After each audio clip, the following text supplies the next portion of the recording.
আসসালামু আলাইকুম ভাইয়ারা আফুরা সকলে কেমন আছেন? আশা করি সবাই ভালোই আছেন। আজকে রান্না করতেছি খুব কমন একখান খাবার, পাবদা মাছ। খুব চকচকা করে ধুয়ে লিছি বুঝছেন। জামা দিয়ে যে ভরে পাঙ্গাস মাছ খুব ভালো করে জকজকা করে, ঠিক হেবহরেই পাবদা মাছগুলো ফকফকা হচ্ছে। চলেন তালিয়ে রান্না শুরু করি। একখান কারাই লিছি, তারপরে দিয়ে দিলাম তেল। তারপরে তেলটা যখন একটু গরম হয় তখন পেঁয়াজ মরিচ আংসা নিলাম বুঝছেন। তখন পেঁয়াজ মরিচ হালকা কালার চেঞ্জ হয়ে আসবি, তখন দিয়ে দিলাম মশলা বাটা, অর্থাৎ রসুন বাটা, আদা বাটা আর জিরে বাটা। হাতে আল্লাহানি লবণ দিয়ে এবারে খালি গুটবেন। তারপরে ময় মশলা পুড়িয়ে যাবিনি, এর লেগে আল্লাহানি পানি দিলাম। তারপরে আবার আল্লাহানি লাড়াচাড়া হয়ে এখন গুঁড়া মশলাগুলো অ্যাড করলাম। এই যে ধরেন মরিচের গুঁড়া, হলুদের গুঁড়া আর ধনিয়ার গুঁড়ো। তারপরে সবগুলো মশলা খুব ভালোভাবে কষায় নেবো।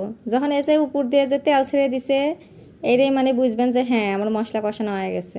এখন আমি পাবদা মাছগুলো দিয়ে দেবো। পাবদা মাছগুলো দিয়ে খুব ভালোভাবে এখন আচ্ছা মতো কষায় নেবো, নাড়াচাড়া করে নেবো, কারণ এখন আর ভাঙবিন না মাছগুলো। আমি মশলার হাতে খুব ভালোভাবে আগে মাছগুলো খুব ভালো করে কষাইলি বুঝছেন। যখন 50% কষানো হয়ে যাবি তখন পানি অ্যাড করব। তে এই রান্নার মাঝখান বরাবর একখান কথাই বলবার হচ্ছে, ভিডিওটা যদি ভালো লেগে থাকে অবশ্যই লাইক এবং সাবস্ক্রাইব করে দিবেন, শেয়ার হয়ে দিবেন আমার চ্যানেলটাকে, আর বেল আইকন প্রেস করবেন। আশা করি আমার সকল বন্ধুরা সকলেই বুঝতে পারছেন। তো এই যে পানি দিয়ে আলতো হাতে নাড়াচাড়া করে দিতেছি, এবার ঢাকনা দিয়ে ঢেকে রাখবো কিছুক্ষণের জন্য। এ পর্যায়ে কিন্তু আমার তরকারিটা আলহামদুলিল্লাহ হয়ে গেছে। যেহেতু পাবদা মাছ আমি বুনা করতেছি, আল্লাহ মেল্লা জল রেখে দেবো।